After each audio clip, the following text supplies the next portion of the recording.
Zikiwa ni siku kadhaa baada ya klabu ya soka ya Young Africans kutangaza tenda ya ujenzi wa uwanja wa klabu hiyo, hii leo wametangaza mshindi ambaye kimsingi atakwenda kuhusika kwenye ujenzi wote wa uwanja ambao Young Africans wamepanga kujenga maeneo ya Jangwani, Kariakoo, Dar es Salaam. Akizungumza wakati akitangaza mshindi huyo, afisa habari wa Young Africans Ali Shabani Kamwe ameitaja kampuni ya GSM kuwa ndio kampuni ambayo imeshinda tenda husika.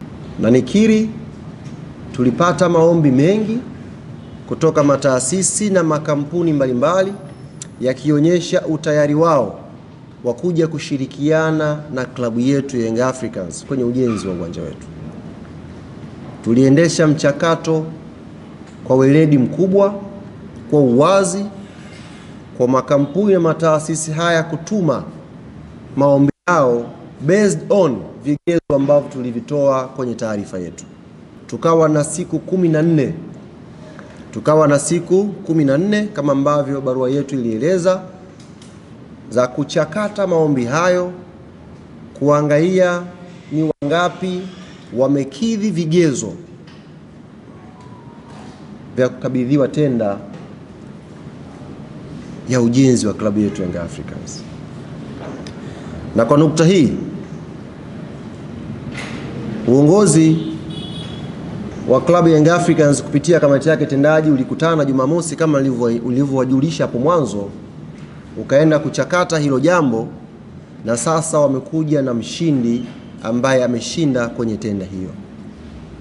Nichukue fursa hii, ndugu zangu waandishi wa habari, wanachama, mashabiki na wapenzi wa klabu yetu Young Africans na Watanzania kwa ujumla, kuwatangazia kwamba kampuni ya GSM Tanzania Limited ndiyo kampuni iliyoshinda tenda ya ujenzi wa klabu yetu Young Africans.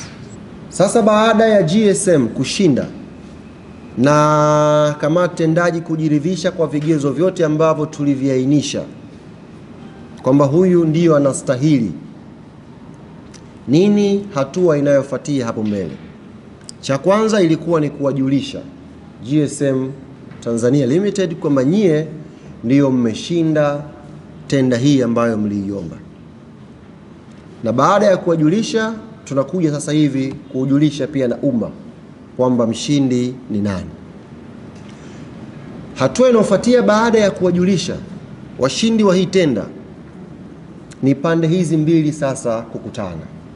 Pande ya kwanza ni pande ya klabu ya Young African Sports Club ambayo ndiyo inamiliki eneo hapa Jangwani jijini Dar es Salaam, na pande ya pili ni GSM Tanzania Limited ambayo yenyewe ndiyo inakuja sasa kujenga uwanja wa klabu yetu Young Africans. Tumesema kumekuwa na maombi mengi ambayo yametumwa. Je, GSM Tanzania Limited wamewashinda kitu gani haya makampuni mengine ambayo yaliomba hiyo tena? Si ndio bwana? Kwa uelewa wa kawaida, aliyeshinda ni yule ambaye amekidhi vigezo ambavyo klabu ya Young Africans iliviweka. Sawa, na baada ya mshindi wa tenda kutangazwa, kinachofuata ni kukutana kwa pande zote mbili kati ya Yanga pamoja na GSM kujadili masuala ya mwisho kabisa kabla ya mchakato wa ujenzi wa uwanja haujaanza siku chache ambazo zinafuata. Kutoka hapa makao makuu ya klabu ya soka ya Yanga Kariakoo, Jangwani, Dar es Salaam, mimi naitwa Omar Mkoroine.